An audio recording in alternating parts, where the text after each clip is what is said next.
আবার স্বামীর দিকে কেউ যদি তাকায় তখন মেয়েরা কিন্তু খুব মন খারাপ করে। এক মেয়ে আমারে বলতেছে, হুজুর একটু দোয়া করবেন, আমার স্বামী খুব সুন্দর, তো স্বামীকে নিয়ে যখন বাইরে যায় রাস্তার মেয়েরা খেলে আমার স্বামীর দিকে তাকায় থাকে, একটু দোয়া করবেন হুজুর আমার স্বামীর দিকে মেয়েরা যেন না তাকায়। আমি বললাম, মা দোয়া দিয়ে এখানে কাম হবে না, তুমি এক কাম করো, তুমি একটা আমল করো। আমল? বউ কয়, কি আমল হুজুর?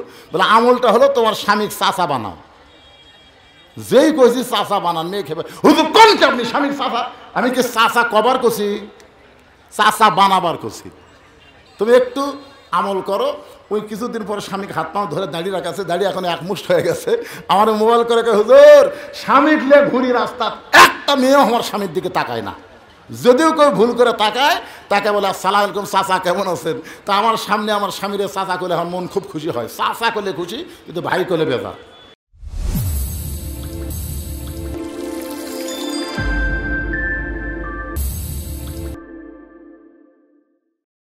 এখন আসেন যে আলোচনা করতেছিলাম, পুরুষের 1 নম্বর হলো নামাজ, আর নারীদের জন্য 1 নম্বর হলো পর্দা। নারীদের জন্য 1 নম্বর হলো পর্দা।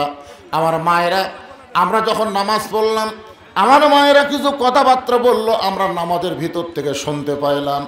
খালি কাপড় দিয়া ঢাইকা রাখলেই পর্দা হয় না, মেয়েদের জবানকেও পর্দার মধ্যে রাখা হয়েছে। জোরে কোন ঠিক কিনা? আপনার বলেন ঠিক? মেয়েরা যদি জোরে কথা বলে আর সেই কথা যদি পরপুরুষ শুনতে পায়, তাহলে মেয়েদের পর্দার খিলাফ হয়ে যায়। এ ওয়াজটা আমি করলাম টাঙ্গাইলের ঘাটাইল। ওয়াজ করার সাথে সাথে এক মেয়ে আমাকে একটা স্লিপ দিয়ে বললো, হুজুর মেয়েরা জোরে কথা বললে যদি পরপুরুষ শুনলে পর্দার খিলাফ হয়, তাহলে প্রধানমন্ত্রী যে জাতির উদ্দেশ্যে ভাষণ দেয়, এ ভাষণ শোনা কি? আমাদের বর্তমান প্রধানমন্ত্রী পুরুষ না নারী? জোরে কান, পুরুষ না নারী? তাহলে মেয়েদের কথা যদি আমাদের শুনলে পর্দার খেলাফ হয়, প্রধানমন্ত্রীর ভাষণ শোনা কি? এমন একটা প্রশ্ন লেখছে, আমি চিন্তা করলাম এর ডাইরেক্ট উত্তর দিলে আমি যমুনার ব্রিজ পার হওয়া পারবো না। ধরে কোন ঠিক না? এর আগে আমাকে ধরে সাইজ করবে। আল্লাহ কোরআনে বলেছেন, যেখানে ডাইরেক্ট বলা সম্ভব না হয়, ওই জায়গায় তুমি অতাওয়াসাবিল হক, হক কথা বলবে। উদউ ইলা সাবিলি রাব্বিকা বিল হিকমা, হিকমতের সাথে, কৌশলের সাথে। আসেন আমরা মনোযোগ দিয়ে কথাগুলো শুনবো। আমার মায়েরা, যারা পর্দার অন্তর আছেন, জবানকেও পর্দার মধ্যে রাখবেন। মেয়েদের 1 নম্বর আমলের নাম হলো পর্দা। আল্লাহ নবী বলতেছেন, 2 পবিত্র হাসান হোসাইন আমার পেটে থাকার কারণে আমি সেজদা থেকে মাথা তুলবার পারিনি। তুলবার চাইছিলাম, কিন্তু নামাজের মালিক আল্লাহ তাআলা বললেন, হাবিব আপনি যেমন হাসান হোসেনকে ভালোবাসেন, আমি আল্লাহ তেমন ভালোবাসি। এ ভালোবাসার কারণ হলো এই 2টা সন্তান পবিত্র হয়ে জন্মগ্রহণ করেছে। সুবহানাল্লাহ খান। হাসান হোসেন জন্মসূত্রেই পবিত্র।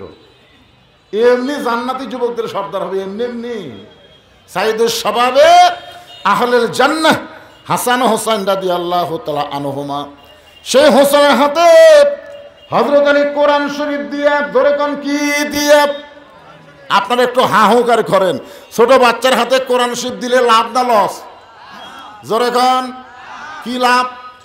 1 নম্বর লাভ হলো আপনার বেগুনা মাসুম ছোট্ট অবস্থায় পবিত্র হওয়ার শিক্ষা পাইছে।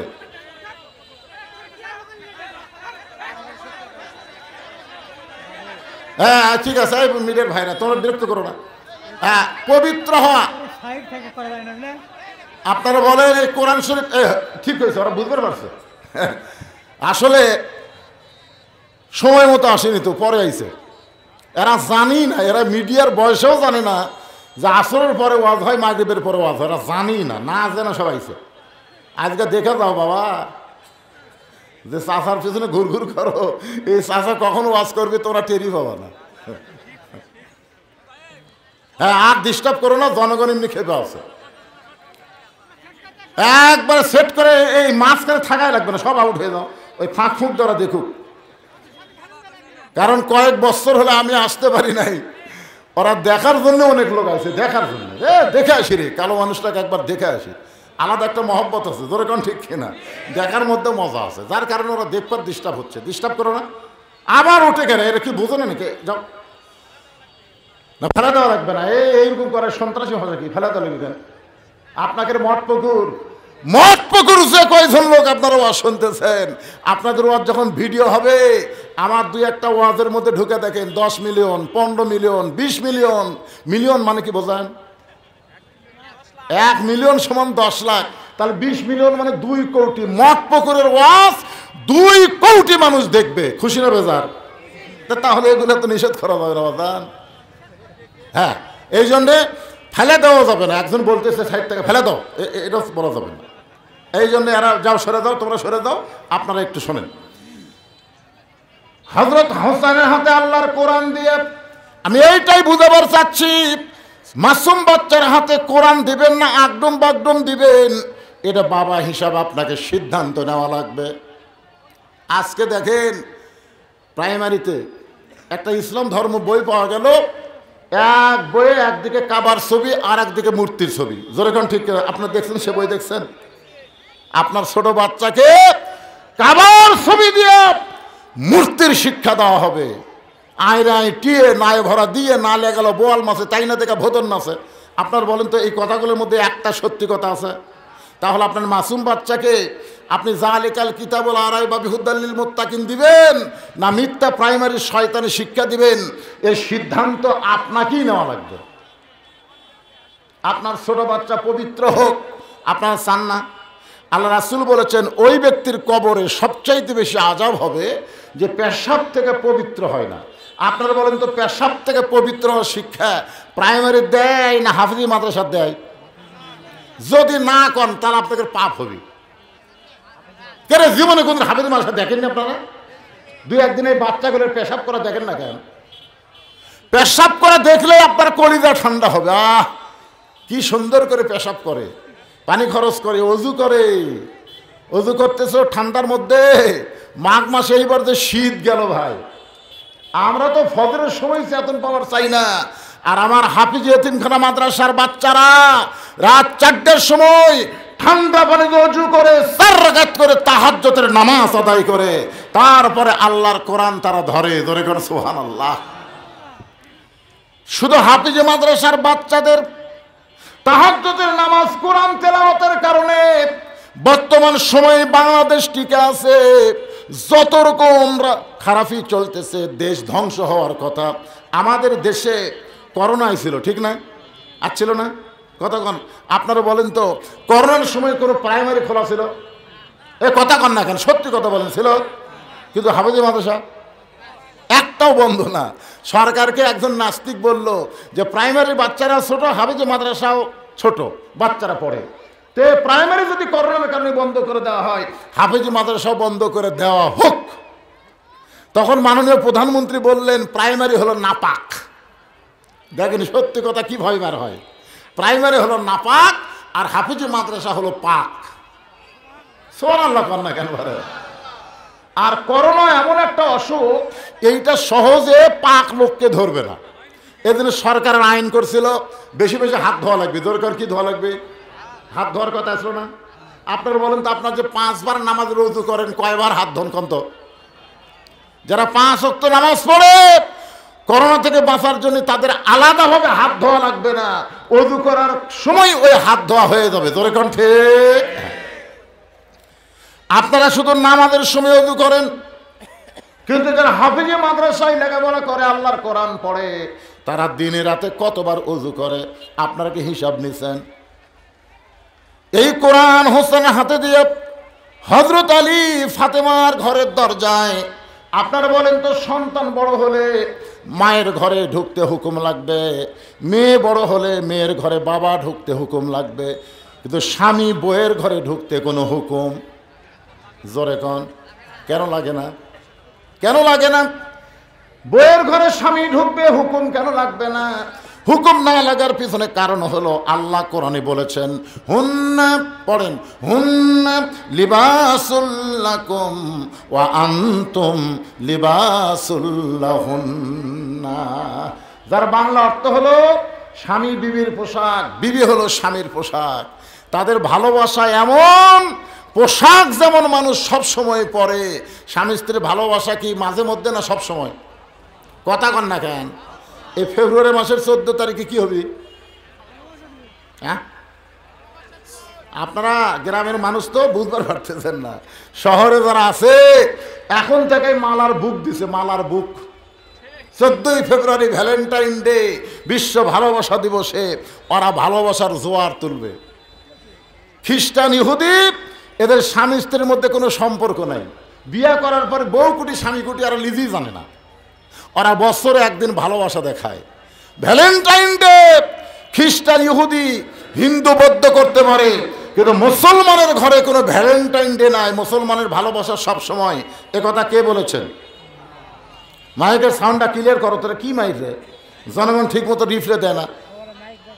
সবাই যেন, আপনারা কি সবাই আমার কথা শুনবার পাচ্ছেন? ঠিকঠাক পাচ্ছেন? মাঝখানে তো হাত একটা উঠলো না, শুনবার পাচ্ছেন? মাশাআল্লাহ। তাহলে একটু হোহা করবেন। এই আয়াতের দ্বারা আল্লাহ বুঝাই দিলেন স্বামী স্ত্রীর ভালোবাসা গরমকালেও যেমন আছে, শীতকালেও তেমন আছে না নাই? এরা কার কথা? হুন্না লিবাসুল লাকুম ওয়া আনতুম লিবাসুল লাহুন্না। স্বামী হলো বিবির পোশাক, বিবি হলো স্বামীর পোশাক। এজন্য বইয়ের ঘরে ঢুকতে স্বামীর অনুমতি লাগবে। বউ যদি ন্যাংটা হয়ে থাকে, স্বামীর জন্য অসুবিধা আছে? আছে? কোনো সমস্যা নাই। হযরত আলী নিজের বিবি ফাতেমার দরজা খুলে তাকায় দেখে ফাতেমা ডান হাতে আল্লাহর কোরআন তেলাওয়াত করতেছে আর বাম হাতে জাতা ঘুরাইতেছে। দরজা খোলার পরে তাকায় দেখে তার বিবি এই ডান হাতে আল্লাহর কোরআন তেলাওয়াত করতেছে আর বাম হাতে জাতা ঘুরাইতেছে। সঙ্গে সঙ্গে হযরত আলী চোখটা দর করে পানি পড়তেছে। আল্লাহ, ভাগ্য গুণে এমন একটা বিবি পাইছি, যেই বিবি দুনিয়ার কাম করতে গিয়া আপনার কাম ভোলে না, বাম হাতে জাতা ঘুরাই, ডান হাতে আল্লাহর কোরআন পড়ে। আল্লাহ রে, এইরকম বউ পাওয়া হলো ভাগ্যের ব্যাপার। ধরে কোন কিসের ব্যাপার? আর আপনারা যে মালটা পাচ্ছেন খবর কি? এশার নামাজ পড়ে বাড়িতে যা দেখেন, এশার নামাজ পড়ে আপনি বাড়িতে গিয়ে দেখেন আপনার মুসলমানের বাড়ির মধ্য থেকে হিন্দুদের পূজার বাদ্য হরি হরি হরি হরি লো লো করে বাজতেছে। আমি মুসলমান, আমার ঘরে হিন্দু করে বাদ্য কেন? আপনি ঢুকে দেখেন আপনার বউ স্টার জলসা জি বাংলা দেখতেছে। আমি মায়েদের জন্য বলতেছি, মা, এই স্টার জলসা জি বাংলা মুসলমানের ঘরে চলতে দেওয়া যাবে? কেন যাবে না? 400 বছরের পুরাতন বাবরি মসজিদ, যেই মসজিদে মুসলমান 400 বছর হলে নামাজ পড়ে, সুবহানাল্লাহ কোন, সেই বাবরি মসজিদ ভাঙ্গা ভারত ওই জায়গায় রাম মন্দির উদ্বোধন করেছে। আপনারা বলেন তো, ভারতে কি মন্দির বানানোর জায়গা আছে না নাই? এছাড়া আছে না নাই? তাহলে মসজিদ ভাঙ্গা ওই জায়গায় মন্দির কেন বানালো? মসজিদ ভাঙ্গা যখন মন্দির বানালো তখন বোঝা লাগবে মুসলমানের কলিজার মধ্যে ভারত পা দিয়েছে, মুসলমানের কলিজার মধ্যে ভারত আঘাত দিয়েছে। কারণ মুসলমান নামাজ না পড়লেও আল্লাহর ঘর মসজিদকে জীবনের চাইতেও বেশি ভালোবাসে। কথা ঠিক? আচ্ছা, আপনাকে এই মঠপুকুরের মসজিদ যদি কোনো হিন্দুরা ভাঙবার আসে, আপনাকে যারা বেনামাজি তারা কি বসে থাকবে? কে রে, আল্লাহর ঘর ভাঙবো, জীবন থাকতে দেব না। ওই নামাজ না পড়লেও মসজিদকে তার জীবনের চাইতে ভালোবাসে। সেই মসজিদ ভাঙ্গা দিয়ে ওরা রাম মন্দির বানালো। সেই ভারতের স্টার জলসা জি বাংলা দেখা যাবে? যেরকম দেখা যাবে। তাহলে আপনার বউ যদি দেখে, দোষ কার? আর কথা কয় না, স্বামীর সম্পূর্ণ দোষ। ডিশের বিল কে দেয়? আপনার হাতত কেসি নাই? কেসি নাই? কেসি দিয়ে ডিশের তার কাটে দেন।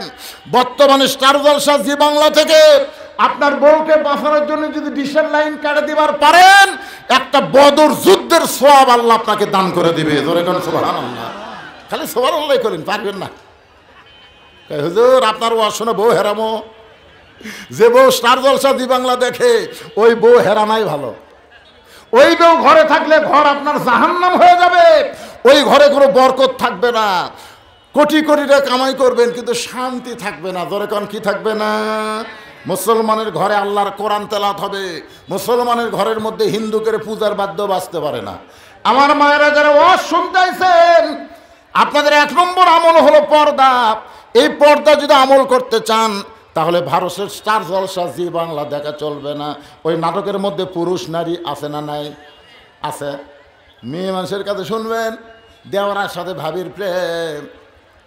বড় ভাই চলে গেছে মালয়েশিয়ায়, এখন ছোট ভাই ভাবির কাছে ঘুর ঘুর করে ঘুরতেছে, ভাইয়া তোমার বর আমি যে দেবর, বুঝে দেখো ভাবি কার বেশি দাবি। ভাইয়া গেছে মালয়েশিয়ায়, আমি এখন আসি। আপনাকে এলাকায় বেশিরভাগ লোক বিদেশে যায় না, এদের এখন যাইকে যায় না, বউ আগে সাইজ করে তারপরে বিদেশে যান।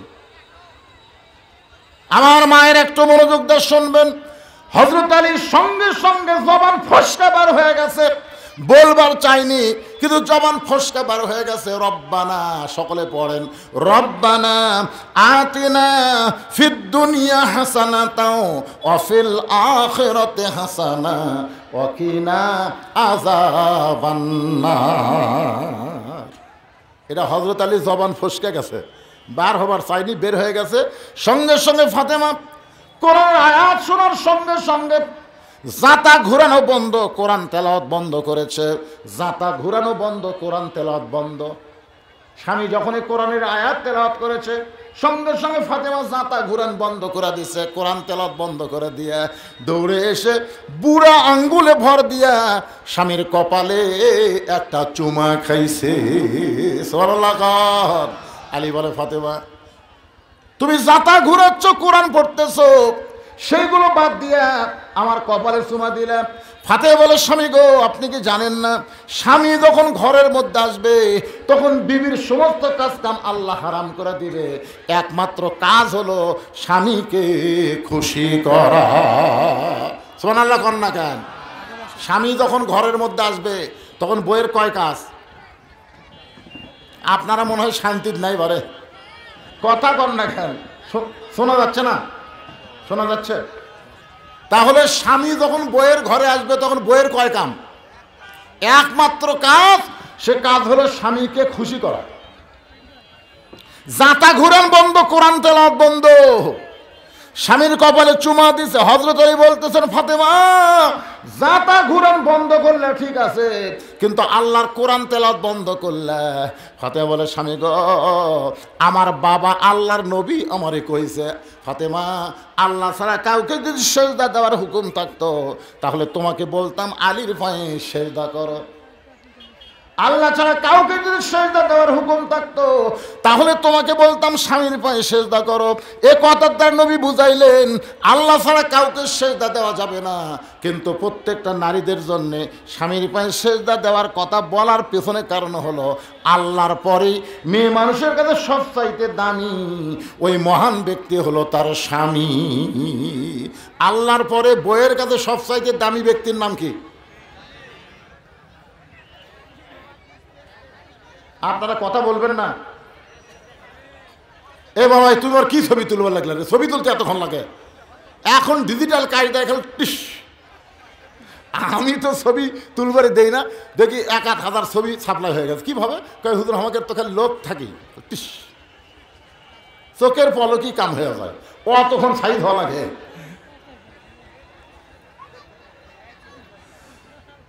আল্লাহর পরে মেয়ে মানুষের কাছে সবচাইতে দামি ওই মহান ব্যক্তির নাম কি? আরো জোরে জোরসে বলুন, ওরা শুনুক বারে। হায় হায় ডাকতেছে স্বামী করুণ স্বরে, রোকেয়া, কথা কয় না। কে গো সোনামণি লক্ষ্মী লোকেয়া, কথা কয় না। আমার কলিজার টুকরো রোকেয়া, কি এত ডাকেন কেন? আমার কাম নাই? স্বামী কাছে গেলে বিবির এক কাজ, কয় কাজ? স্বামীকে খুশি করা। ফাতেমা বলে, স্বামী গো আল্লাহ নবী বলেছেন শুধুমাত্র ফরজ নামাজ যখন শুরু করবে, শুধুমাত্র ফরজ নামাজ যখন শুরু করবে ওই সময় স্বামী যদি ডাক দেয় তাহলে স্বামীর ডাকে উত্তর দেওয়া যাবে না, কারণ শুধু ফরজ নামাজের ক্ষেত্রে স্বামী ডাকলে উত্তর দেওয়া যাবে না। নফল নামাজ যদি শুরু করে দেয় ওই সময় স্বামী ডাকলে আগে স্বামীর ডাকে উত্তর দিয়া তারপরে আবার নামাজ শুরু করা লাগবে। আল্লাহ নবী বলেছেন স্বামীর হুকুম ছাড়া নফল রোজা করা যাবে না। এ মায়েরা, আমার কয় হুজুর সবে মেরাজের কয় রোজা? সবে মেরাজের কোনো রোজা আছে? কোনো রোজা নাই, এরা রোজা থাকবি। আয় হায় রে, আমি আজকে বলে দিচ্ছি মা, স্বামীর হুকুম ছাড়া নফল রোজা পর্যন্ত করা যাবে না। হযরত আলী বলেন, ফাতেমা তুমি আমার কপালে চুমা দিলে, আল্লাহ রাসূল বলেছেন কোন স্বামী যদি বিবির দুই ভুরুর মাঝখানে, এই যে দুইটা ভুরু আছে, এই ধুরুর মাঝখানে একটা চুমা খায়, তার আমল নামায় আল্লাহ খুশি হয়ে একটা ওমরা হজের সওয়াব দেয়। কোন জায়গায়, কোন জায়গায় চুমা খাবেন? কার কার চুমা খাবেন? আবার যারা বিয়ে করেন আবার চান্স নেন না। 14 ফেব্রুয়ারিতে হুজুর ওয়াজ করছে রে ওমরা হজের সওয়াব। আমরা দুইজন চুমাচুমি করি। শুধুমাত্র স্বামী তার বিবির এই দুই ভুরুর মাঝখানে একটা চুমা দেওয়ার সঙ্গে সঙ্গে আল্লাহ এত খুশি হয়, তার আমল নামায় একটা ওমরা হজের সওয়াব দেয়া দেয়। জোরে কান সুবহানাল্লাহ।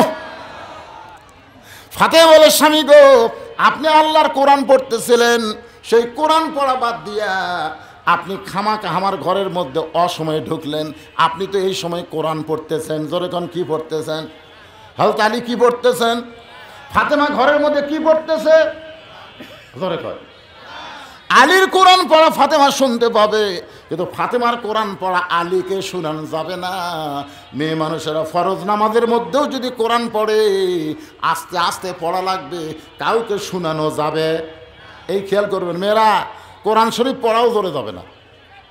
তাহলে কোরআন তেলাওয়াত বাদ দিয়ে আপনি অসময়ে ঘরের মধ্যে ঢুকলেন।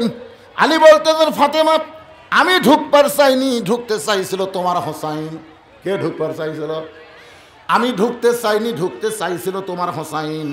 আমি বর্তমান হোসাইনকে তোমার দরজা থেকে টান দিয়া ওর হাতে আল্লাহর কোরআন দিয়েছি।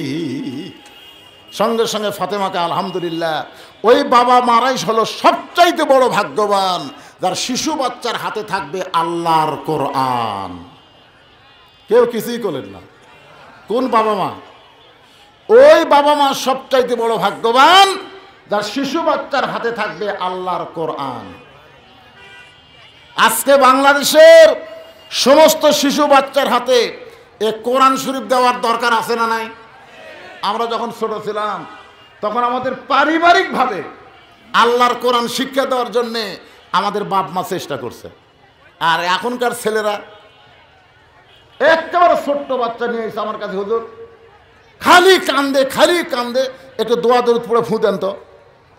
আমি দোয়া দরুদ পড়ে ফু দিলাম, আমার কান্না আরো বেড়ে গেছে। হুজুর কি দোয়া করলেন?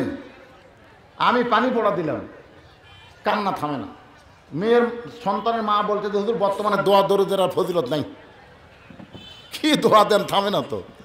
এক মাস পরে বললাম, মা খবর কি? বলে আর কান্দে না, ওর বাপ একটা মোবাইল কিনে দিছে হুজুর, যখনই কান্দে তখনই চালু করে দেয়, আর কান্দে না। আপনারা বলেন ছোট্ট মাসুম বাচ্চা এখনো ঠিক মতো কথাবার্তা বলবার পারে না, তার কান্না থামাচ্ছেন মোবাইল দিয়ে। ওই বড় হলে কি মাল হবে চিন্তা করছেন? আজ বুঝতেছেন না, ঠিকই বুঝবেন, কিন্তু তখন চোখের পানি বের করে কানবেন। মুরব্বী সামনে কয়, হুজুর ভালো করে দোয়া করেন, আমার বেটা আগে ভালোই ছিল, কিন্তু বিয়ে পড়ার পরে বউ পাইয়া আমার বেটা আর বাপ মার সঙ্গে কথা কয় না। আমি কইলাম এখানে কার জন্য দোয়া করব? বলে আমার ছেলের জন্য। ছেলে খারাপ না, ছেলের বাপ মা হলো খারাপ। ছেলের বাপ মা যদি খারাপ হয় তার ছেলে কোনোদিন ভালো হবে না। আজকে আমরা ভালো যদি হবার চাই, আমার শিশু বাচ্চার হাতে আল্লাহর কোরআন শরীফ দেওয়ার দরকার আছে না? দিবেন না খালি এমনি এমনি বলতেছেন? এখন কারা কারা শিশু বাচ্চার হাতে আল্লাহর কোরআন দিবার চান, এই নিয়তে সবাই একটু আল্লাহর হাত দেখেন তো, দেখি দেখি কয়জন হাত তোলে। লিল্লাহে তাকবীর, হাত নামান। আচ্ছা, আমার ভাইও হাত তুললো, আমিও হাত তুললাম। আপনারা বলেন তো, আমাকে আর বাচ্চা হওয়ার চান্স আছে? আচ্ছা, আপনি মনে হয় তুলেন না? তুলছেন? তুলছেন? হাত তুলছেন? আচ্ছা, আপনারা এখন কবেন, হুজুর আপনি তো শিশু বাচ্চার হাতে কোরআন শরীফ দিবার জন্য হাত তুললেন, আমাকে তুলে নিলেন, এই বুড়া বয়সে বাচ্চা গুটি পাবেন? বিশ্বাস করেন আমার 3 মেয়ের মধ্যে এই ছোট মেয়ে তানজিমুল উম্মাহ হাফেজি মাদ্রাসায় পড়ে, আমার এক নাতি হোসাইন মাদ্রাসায় পড়ে, আমার আর এক নাতনি সে হলি কোরআন মাদ্রাসায় পড়ে। তার মানে বোঝা গেল আমাদের শিশু বাচ্চা মানে আমাদের নাতি নাতনিকে, আর ছেলে মেয়ে না পারলে না পারে আমাদের নাতি নাতনিদের হাতে আল্লাহর কোরআন তুলে দিব, এরকম নিয়ত আছে না নাই? এরকম আছে না নাই? আরে আমি পারি নাই, আমার ছেলেও পারেনি, কিন্তু আমার নাতি, আমার আব্দুল আজিজ ভাই বলতে হুজুর আমার নাতির জন্য দোয়া করবেন, এক হাফেজ বানাবো। নিজে কিন্তু মাদ্রাসার প্রতিষ্ঠাতা সভাপতি, অথচ তার মেয়েকে তার ছেলেকে কিন্তু হাফেজ বানাবার পারে নাই, বানাবে তার নাতিকে। তা আমরাও যদি না পারি আমাদের নাতি নাতনি আছে না নাই? যেরকম আছে না নাই? এখন আজকে সিদ্ধান্ত নেন, আপনার এই মাসুম বাচ্চা নাতি নাতনিকে প্রাইমারিতে যদি দিবার চান, দেওয়ার আগে এই মাদ্রাসায় কোরআনের সবক দেওয়া লাগবে। রাজি আছেন? কিন্তু এই মাদ্রাসা থেকে আপনাদের সামনে 7 জন কোরআনের পাখিকে উপস্থাপন করা হবে। দেখবেন যারা 30 পারা কোরআন হেফজ করার কারণে তাদের মাথায় আজকে সনদি পাগড়ি দেওয়া হবে। সুবহানাল্লাহ। একটা কোরআনের হাফেজ সম্পর্কে রাসূল বলেছেন সে জান্নাতে যাবে, একলা যাবে না, তার আত্মীয় মধ্যে 10 জনের উপর জাহান্নাম ওয়াজিব হয়ে গেছে। এমন জাহান্নামী মানুষকে সুপারিশ করে একটা হাফেজ জান্নাতে নিয়ে যাবে। জোরে কোন সুবহানাল্লাহ। আপনি বলেন তো একটা ডাক্তার কয়জনকে সুপারিশ করবে? একটা ইঞ্জিনিয়ার, একজন ব্যারিস্টার, কেউ পারবে না, কিন্তু একজন হাফেজ সাহেব পারবে। এই জন্য আল্লাহর কোরআনের গুরুত্ব কত বেশি ভাই। এই মাদ্রাসা টিকে রাখতে গেলে সরকারি কোনো অনুদান নাই। আপনার দেখবেন প্রাইমারি চলে সরকারের টাকা দিয়ে, চলে কি চলে না? এরকম চলে কি চলে না? কিন্তু হাফিজি মাদ্রাসা কিন্তু সরকারের টাকা দিয়ে চলে না, এইটা চলে আপনাদের টাকা দিয়ে। আপনারা দান করেন, আর এই দান করার কারণে আসমানের বালা জমিনের বালা থেকে আল্লাহ পাক আপনাদের হেফাজত করে। অনেক মানুষ ডাক্তার দিয়ে কাম হয় না, নবীর মাদ্রাসায় 1000 টাকা দান করলে, আর সদকা তো তারুদ্দুল বালা, দান সদকা করলে আল্লাহ তার বালা মুসিবতকে দূর করে দেয়। আপনারা যারা এখানে বসে আছেন একটু মনোযোগ দেন। হযরত ফাতেমা বলতে, স্বামী গো, হোসেনের হাতে কোরআন শরীফ দিয়া আপনি ঘরের মধ্যে ঢুকলেন, এইটা কি কারণ নাকি? আলী বলতে, ফাতেমা এইটা কারণ না, দরজাত কতগুলো মেয়ে মানুষ দাঁড়িয়ে আছে। জোরে কোন কি মানুষ? কতগুলো মেয়ে মানুষ দাঁড়ায় আছে, তারা তোমার সঙ্গে দেখা করতে চায়। তুমি অনুমতি দিলে আমি তাদের জন্য দরজা খুলে দিব। ও ফাতেমা, তুমি কি অনুমতি দিবা? ওই মেয়েরা তোমার সঙ্গে দেখা করবে। ফাতেমা বলতেছে, আপনি আমার স্বামী, আমার কাছে অনুমতি কেন চাচ্ছেন? মেয়েরা আমার সঙ্গে দেখা করবে, আমার কোনো আপত্তি নাই, কিন্তু আপনাকে কষ্ট করে পর্দার ব্যবস্থা করা লাগবে। আলী মুসকে মুসকে হাসার বলে, ফাতেমা তুমি কি পাগলি হয়েছো নাকি? মেয়েরা মেয়ের সঙ্গে দেখা করবে, এখানে কোনো পর্দা লাগবে না। আপনারা বলেন তো হযরত আলী ছোট আলেম না বড় আলেম? কত বড়! আল্লাহ রাসূল বলেছেন, আনা মাদিনাতুল ইলমি ওয়া আলী ওয়া বাবুহা, আমি হচ্ছে এলেমের শহর, আলী হচ্ছে তার দরওয়াজা। সুবহানাল্লাহ। কম তাহলে এত বড় আলেমকে ফাতেমা বলতেছে, মেয়েরা যদি আমার সঙ্গে দেখা করবার চায় তাহলে আপনাকে কষ্ট করে পর্দার ব্যবস্থা করা লাগবে। আলী বলে, ফাতেমা মেয়েরা দেখা করবে, এখানে পর্দার কি লাগবে? ফাতেমা বলে, স্বামী গো, আপনার সঙ্গে আমি তর্ক করতে চাই না, তবে একটা কথা মনে রাখেন, পর্দা বিষয়ে আমার চাইতে আপনি কম জানেন। সুবহানাল্লাহ কবেন না? আর স্বামীকে বলতেছে, বিশ্ব আলেমকে বলতেছে, একটা কথা মনে রাখেন, পর্দা বিষয় আমার চাইতে আপনি কম জানেন। সঙ্গে সঙ্গে আলী বলে, ফাতেমা তাহলে তুমি বক্তা হও, আমি তোমার শ্রোতা হই, পর্দা বিষয় আমার চাইতে তুমি কি জানো? ফাতেমা বলতেছে, ওগো স্বামী, মনে কষ্ট নিয়েন না, যে মেয়েরা আমার সঙ্গে দেখা করবে আপনি কি তাদের চেনেন? যে মেয়েরা আমার সঙ্গে দেখা করবে আপনি কি তাদের চেনেন? আলী কিন্তু চমকে উঠছে, যেই বলছে চেনেন, কিছু বলবো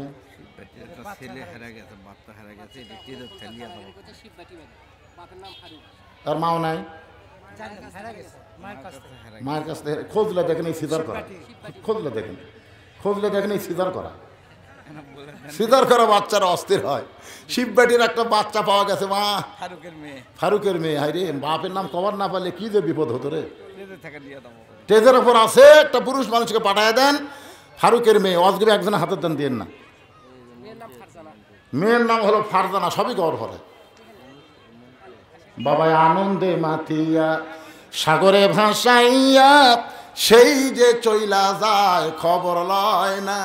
মাজন ধরিয়া উদরে কতই কষ্ট করে, 10 মাস পরে পায় প্রসবের বেদনা।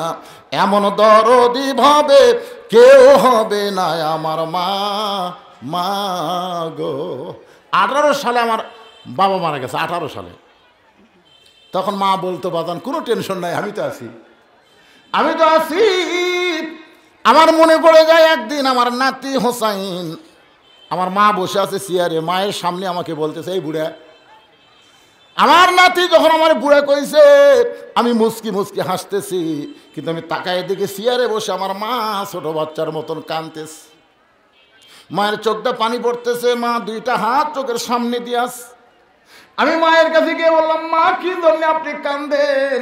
আমার মা বলতেছে, আমার সন্তানকে আমার সামনে বুড়া কয়, আমার সন্তানকে আমার সামনে বুড়া কয়। এইটা শোনার পর আমার কলজে আগুন লেগেছে। বাজান, আমি তোর মা জীবিত আছে আর আমার সামনে তোরে বুড়া বলবে, এইটা আমার সহ্য হয় না। আমি সেই দিন বুঝলাম মায়ের কি দোয়া, কি দয়া। 25 ডিসেম্বর 23 সালে যখন আমার মা দুনিয়া থেকে চলে গেল, আমি তখন চারিদিকে তাকায় দেখি মায়ের মতন আপন কেহ নাই রে দুনিয়ায়। মা জননী নাই রে যাহার, এই দুনিয়ায় তাহার কেহ নাই। মায়ের মতন আপন কেহ নাই রে দুনিয়ায়। বিয়ে গেছে? যায়নি? আচ্ছা, আসবে। একটু মনোযোগ দিয়ে শুনবেন আল্লাহর বান্দা। যেই ফাতেমা বলেছে দরজার যেগুলো মেয়ে দাঁড়ায় আছে আপনি তাদের চিনেন, এ কি কথা কইছে? চিনেন? আপনারা বলেন তো, হযরত আলী যদি বলি চিনি, তাহলে কি ঘটনা ঘটবে? আচ্ছা ঠিক আছে, হয়ে গেছে, ঝামেলা শেষ। আমি একদিন আমার বউয়ের সামনে বলতেছি, আমার চাওয়াতো ভাই যে বিয়ে করছে বউটা ভালোই সুন্দরী। আমি কিন্তু কিছু মনে করে কইনি, খালি এইটুকুই কইছি, আমার চাওয়াতো ভাই যে বিয়ে করছে বউটা ভালো সুন্দরী। আমার বউ বলতেছে, কবে থেকে লুচ্চা হলেন? আমি বললাম, কি কর? তো চাওয়াতো ভাই বউ সুন্দরী, আপনি আলেম হয়ে কেমনে দেখলেন? আপনি বলেন চাওয়াতো ভাইয়ের বইয়ের দিকে তাকানো যায় আছে, ওয়াজ করা খান। আমি সেই দিন কান ধরে তওবা করছি, আল্লাহ, কারো যদি বউ সুন্দরী দেখি আর এই বইয়ের সামনে কোনোদিন বলা যাবে না, আমি আর দেখবো না। যদিও দেখি আর কোনোদিন বলা যাবে না, কারণ নিজের বউ সবসময় চায় আমার স্বামী খালি আমার দিকে তাকায় থাকে। জোরে কোন ঠিক কিনা? এটা কিন্তু চায়। আবার স্বামীর দিকে কেউ যদি তাকায় তখন মেয়েরা কিন্তু খুব মন খারাপ করে। এক মেয়ে আমারে বলতেছে, হুজুর একটু দোয়া করবেন, আমার স্বামী খুব সুন্দর। তো স্বামীকে নিয়ে যখন বাইরে যায়, রাস্তার মেয়েরা খালি আমার স্বামীর দিকে তাকায় থাকে, একটু দোয়া করবেন হুজুর আমার স্বামীর দিকে মেয়েরা যেন না তাকায়। আমি বললাম, মা, দোয়া দিয়ে এখানে কাম হবে না, তুমি এক কাম করো, তুমি একটা আমল করো। আমল? বউ কয়, কি আমল হুজুর? বলে, আমলটা হলো তোমার স্বামীর চাচা বানাও। যেই কইছি চাচা বানান, মেয়ে খেবে, হুজুর কোন কি আপনি স্বামীর চাচা? আমি কি চাচা কবার করছি, চাচা বানাবার করছি। তুমি একটু আমল করো। ওই কিছুদিন পরে স্বামীকে হাত পা ধরে দাঁড়িয়ে রাখাছে, দাঁড়িয়ে এখন একমুষ্ট হয়ে গেছে। আমার মোবাইল করে, হুজুর স্বামীর লে ঘুরি রাস্তা, একটা মেয়েও আমার স্বামীর দিকে তাকায় না। যদিও কেউ ভুল করে তাকায়, তাকে বলে, আসসালামু আলাইকুম চাচা, কেমন আছেন? তা আমার সামনে আমার স্বামীর চাচা করলে আমার মন খুব খুশি হয়। চাচা করলে খুশি, কিন্তু ভাই করলে বেজার। আমার মায়েরা যারা পর্দার অন্তর আছেন, শোনেন, একটু মনোযোগ দিয়ে শোনেন। হযরত আলী বলতেছে, ফাতেমা, এই দুনিয়াতে একজন মানুষকে আমি চিনি, সেই মানুষটা হলো আমার হাসান হোসেনের মা। হাসান হোসেনের মা ছাড়া এই দুনিয়ার কোনো নারীকে আমি আলী চিনি না। সুবহানাল্লাহ কবেন না? কয়জনকে চিনে? এখন কয়জনকে? একজনকেই চিনি, সেইটা হলো হাসান হোসেনের মা। সঙ্গে সঙ্গে ফাতেমা বলে, স্বামী গো, যে মেয়ের আমার সঙ্গে দেখা করবে, এদের মধ্যে একজন যদি বেপরদা নারী থাকে, সব মেয়েরাই ভালো, যারা আমার সঙ্গে দেখা করবে আইছে তারা সব মেয়েই ভালো, কিন্তু একটা যদি বেপরদা থাকে, একটা, জোরে কোন কয়টা? কি ক্ষতি হবে কোন তো? বেপরদা নারী যারা শয়তানের যানবাহন তারা, এরা আমার সঙ্গে সবাইকে বলা লাগবে।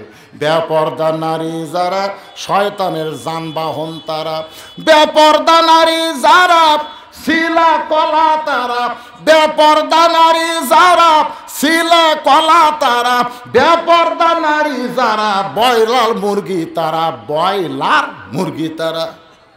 বুঝতে পারেননি? একই গাছের কলা, এক গামলায় শোঁসাওয়ালা, এক গামলায় শিলা। আপনি বলেন তো কোন কলা আপনি কিনবেন? শোঁসাওয়ালা না শিলা? আপনি কি কলা শোঁসা সহ খান না শিলা খান? তো শিলাই যদি খান, আগে থেকে শিলা আছে, খালি নিবেন আর খাবেন।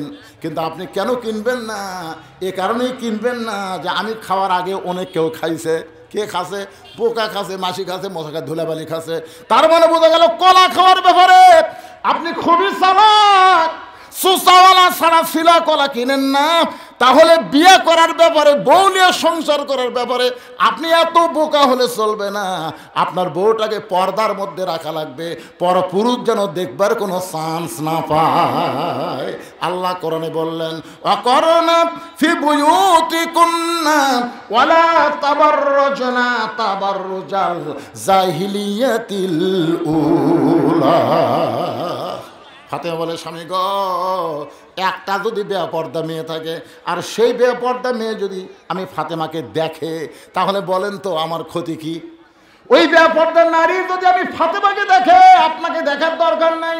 আমি ফাতেমাকে দেখার পরে পর পুরুষের কাছে গিয়ে যদি বলে দেয়, হাসান হোসেনের মাকে দেখে আসলাম, কতগুলো মেয়ে মানুষের সাথে হাসান হোসেনের মাকে দেখে আসলাম, চোখের ভুরু এইরকম, মুখের চেহারা এইরকম, নাকের চেহারা এইরকম, তাহলে আপনি বলেন আপনার যে বউটা এত কষ্ট করে পর্দার মধ্যে থাকে, একটা বেপর্দার নারীর কারণে যদি পর পুরুষের কাছে প্রকাশ হয়ে যায়, তাহলে বলেন তো ওইরকম মেয়েদের সাথে দেখা করা কি আমার জায়েজ আছে? ওগো স্বামী, আমি ফাতেমা পর্দানিশী, পর্দার মধ্যেই থাকতে চাই, পর্দার মধ্যেই দুনিয়া থেকে যাবার চাই। গভীর রাত্রে ফাতেমা দুনিয়া থেকে বিদায় নিবে, স্বামীর কাছে শর্ত দিয়া দিল তিনটা। এক নম্বর শর্ত হলো, রাতের অন্ধকারই আমাকে দাফন করা লাগবে, রাতের বেলা পর্দায় বিদায় নিব, দিনের বেলা আমার কবর দিবেন, আমার কবরের খবর দুনিয়ার মানুষ জানতে পারে, এদিন রাতের বেলায় আমাকে কবর দেওয়া লাগবে। আমার দুই নম্বর শর্ত হলো, আমার কোনো জানাজার ব্যবস্থা করা লাগবে না। পুরুষ মানুষের জানাজা লাগতে পারে, কিন্তু মেয়ে মানুষের জানাজা লাগবে না। কারণ মেয়ে মানুষের শুধু স্বামী যদি বলে, আল্লাহ আমার বইয়ের প্রতি আমি রাজি হয়ে গেলাম, সঙ্গে সঙ্গে আল্লাহ একটা জান্নাতের দরজা খুলে দিবে। কোনো পুরুষের দোয়া লাগবে না, স্বামীর দোয়া হলেই বইয়ের জান্নাত হবে। আমার লাশটা খাটনি তুলবেন না। আমি ফাতেমার দেহের ওজন দুনিয়ার কোনো পুরুষ মানুষ জানো, এইটা আমি পছন্দ করি না। আপনি আমাকে কান্দে করে জান্নাতুল বাকির পূর্ব কোনায় গোপনে দাফন করে দিবে। আমার পর্দার কারণে আমার কবরের খবর যেন কেউ না জানে। গভীর রাত্রে হযরত আলী ফাতেমাকে দাফন করার পর আল্লাহকে বলতেছেন, আল্লাহ আমার ফাতেমাকে তুমি কবুল করে নাও। এ দোয়া করাও শেষ, তাকায় দেখে সামনে কয়েকটা পুরাতন কবর। এই মাত্র ফাতেমার কবর দিল, সেই নতুন কবর আর স্বামী আলী দেখতে পায় না। এখনই ফাতেমার কবর দিলাম, সেই কবরটা গেল কোন জায়গায়? খালি নতুন কবর খুঁজতেছে, পুরাতন কবরের ভিড়ে নতুন কবর আর আলী শনাক্ত করতে পারে না। চিৎকার দিয়ে বলে, ফাতেমার কবর কোথায়? ফাতেমার কবর। কে যেন ডাকতে বলে, আলী রে, ফাতেমা পর্দানিশী। আমি আল্লাহ জোহরা ডিগ্রি দিয়া ফাতেমার কবরটাকে কিয়ামত পর্যন্ত পর্দা করে দিয়েছি। আমার মায়েরা, সে ফাতেমার সিগনেচার ছাড়া একটা মেয়েও জান্নাতে যাবে না। কারণ বাংলাদেশের নেত্রী যদি হাসিনা হয়, জান্নাতের নেত্রী হলো ফাতেমা। সুবহানাল্লাহ কন্যা। জান্নাতি নারীদের নেত্রীর নাম কি? প্রত্যেক জুমার সানি খুদ্া ইমাম সাহেব কি শোনায়? আরবিতে বলে, সাইদাতুন নিসায়ে আহলেল জান্নাহ ফাতেমাতুজ জোহরা রাদিয়াল্লাহু তাআলা আনহা। আমার মায়েরা একবার চুপ হয়ে গেছে। মা, আপনাদের পর্দার ওয়াজ শেষ। এখন আপনাদের জন্য ওয়াতাওয়াসাউ বিল হক ওয়াতাওয়াসাউ বিস সবর। সূরা আসরের 4টা বিষয়ের 2টা বিষয় পুরুষের জন্য নামাজ আর নারীদের জন্য পর্দা হয়ে গেল। ওয়া আমিলুস সলিহাত শেষ। এখন হলো ওয়াতাওয়াসাউ বিল হক। হক কথা বলতে হবে, হক পথে চলতে হবে। হকের পথে চলতে গিয়ে ফিলিস্তিনের মুসলমানের মতো যদি জীবন দেওয়া লাগে, জীবন দিব, কিন্তু ইহুদির সঙ্গে কোনো জোট করা যাবে না। জোরে কণ্ঠে। এখন হকের পথে চলবার গেলে বাতিলের সঙ্গে আপোষ করা যাবে। আপোষ বোঝেন? আপোষ বোঝেন? বোঝেন না তো। এই কোরআন শরীফে আল্লাহ বলেছেন কুল জাল হক ওয়া যাহাকাল বাতিল ইন্নাল বাতিলা কানা যাহুকা। এই কোরআন হলো হক। জোরে কান কোরআন কি? এই হক কোরআনের পক্ষে কারা কারা দুই হাত তুলে আমার আল্লাহকে দেখান। একটু দুই হাত তুলে আল্লাহ দেখুক। আল্লাহ তোমার কোরআনের ময়দানে অথবা সবিল হক আলোচনার আগে দুই হাত তুলে তোমার বান্দারা দেখাইছে। এই হাতগুলো তুমি জান্নাতের জন্য কবুল করো। জোরে কোন আমিন। লিল্লাহি তাকবীর। এই কোরআন হক। সেই কোরআনের মাদ্রাসায় সরকার টাকা দেয় না, আপনাদের দানে চলাতে হয়। আজকে সরকার যদি টাকা দিত, কোরআনের মাদ্রাসা সরকারি হতো, তাহলে নেতাদের সন্তানও কিন্তু কোরআনের হাফেজ হতো। আজকে যদি 7টাকে পাগড়ি পরানো হয়, 7 জন, কয়জন? 7 জনের মধ্যে আপনার খুঁজলে দেখবেন একটা চেয়ারম্যানের বেটা নাই, টিওনের বেটা নাই, এমপির বেটা নাই, ওসিএসপির বেটা নাই। যারাই কোরআনের হাফেজ হচ্ছে তারাই কিন্তু গরিবের সন্তান। আপনি খুঁজলে দেখেন এই মাদ্রাসার সভাপতির ছেলেও হাফেজ নাই, এই মাদ্রাসার সেক্রেটারি ছেলেও হাফেজ নাই। এরা ধনী মানুষ, এরা মাদ্রাসার দায়িত্ব পাচ্ছে, কিন্তু সন্তানগুলোকে হাফেজ করে না। করে কারা? খুঁজলে দেখেন যে 7টার মাথায় পাগড়ি পরানো হবে, হয়তো মঠ পুকুরের একটাও নাই। কথা কর না কেন? তো এই জন্য মাদ্রাসা না আছে। দেখি সেটা ক্লিয়ার আসেন তো, সে মানটা ক্লিয়ার আসেন তো দেখি। এ মঠ পুকুরের কে রে? হাফেজগুলো এতক্ষণ আসে না কে রে? তোমাকে কি করা হচ্ছে? 7টা বাজলে পাগড়ি দেওয়া হবে, 7টার সময়। এখন 7টা 4 বাজতেছে। হ্যাঁ 7 জন। ধরে কোন কয়জন? 7 হাফেজের আগমন। এই সবাই জবান হাফেজকে শুভেচ্ছা দেবেন না? 7 হাফেজের আগমন। আপনারা বলবেন শুভেচ্ছা স্বাগতম। 7 হাফেজের আগমন মঠপুকুরিয়া মাদ্রাসার পক্ষ থেকে আসসালাম, শুভেচ্ছা। মঠপুকুরিয়ার মাদ্রাসার পক্ষ থেকে, মঠপুকুর মাহফিলের পক্ষ থেকে লিল্লাহি তাকবীর। আসো আসো। ও বাবা লাইন ধরে আসতেছে। আসো ময়নারা আসো। কোরআনের পাখি রে, 30 পারা কোরআন সিনার মধ্যে আল্লাহ ঢুকায় দিছে। এই মাদ্রাসা চলে আপনাদের দানের দ্বারা, আল্লাহ কবুল করেছে। তা আজকে হাফেজ সাহেবদের দেখেন, এখনই মাথার পাগড়ি পরানোর আগে আমি 7 জন আল্লাহর বান্দা চাই, যাদের কাছ থেকে 10টা করে 1000 টাকা এই মাদ্রাসায় তারা দেবেন। 7 জন, 7 হাফেজ আছে, 7টা 10,000 টাকার লোক আজকের এই মাহফিল আমি দেখতে চাই। আল্লাহর কোন পাগল পারবেন? সর্বপ্রথম 10,000। মাশাআল্লাহ। ওনার নাম কি ভাই জানেন? আল্লাহ নামের তুই মায়া লুকিয়ে রাখছেন হে আল্লাহ। লা ইলাহা ইল্লাল্লাহ, লা ইলাহা, লা ইলাহা ইল্লাল্লাহ, লা ইলাহা ইল্লাল্লাহ, লা ইলাহা ইল্লাল্লাহ, লা ইলাহা ইল্লাল্লাহ। আল্লাহ পাকের দরবারে হাজারো শুকরিয়া যে আল্লাহ আমাদেরকে বিশাল জামাতে মাগরিবের 3 রাকাত ফরজ নামাজ আদায় করার তৌফিক দিয়েছেন। খুশি না বেজার? তাহলে জবান করে সমস্বরে সকলে বলবো রব্বানা লাকাল হামদ হামদান কাসীরান তাইয়িবান মুবারাকান ফিহি। আমরা প্রশংসা করলাম কার? আল্লাহর প্রশংসা করলে লাভ কার? আল্লাহর না বান্দার? জোরে বলেন লাভ কার? নেতার প্রশংসা করলে আপনাদের কোনো লাভ নাই, নেতার লাভ হবে। বক্তার প্রশংসা করেন, আপনাদের কোনো লাভ নাই, বক্তার দাওয়াত বেড়ে যাবে। ডাক্তারের প্রশংসা করেন, ডাক্তার রুগী পাবে, আপনার কোনো লাভ হবে না। আমরা ভাগ্যগুণে এমন একটা আল্লাহ পেয়েছি যার প্রশংসা করলে আল্লাহ এত খুশি হয়, আমার আমল নামায় এমন নেকি দেয় যে নেকির কারণে তামলাউল মিজান, আসমান এবং জমিনের ফাঁকা জায়গাটুকু আল্লাহ পরিপূর্ণ করে দেয়। জোরে কান সুবহানাল্লাহ। আমরা সে আল্লাহর প্রশংসা কম করব না বেশি করব? আল্লাহ কোরআনে বলেছেন লাইন শাকারতুম লাযীদান্নাকুম, যে যত বেশি আল্লাহর শুকর আদায় করবে, প্রশংসা করবে, কৃতজ্ঞতা জ্ঞাপন করবে, আল্লাহ তার নিয়ামত তত বাড়ায় দিবে। নিয়ামত শব্দের অর্থ হল আল্লাহর সন্তুষ্টি।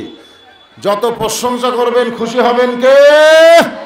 আরো জোরে বলে আমরা সে আল্লাহর প্রশংসা করব। এই কারণেই যে আল্লাহ তাআলা আমাদের হায়াত থেকে মাগরিবের নামাজ নিয়ে নিল, আর কোনোদিন এই নামাজ, যে নামাজ চলে গেল, এটাকে আর আমরা ফিরে পাবো? তাহলে সেই নামাজ আল্লাহ আমাদের আদায় করার তৌফিক দান করেছেন বিশাল জামাতের মাধ্যমে।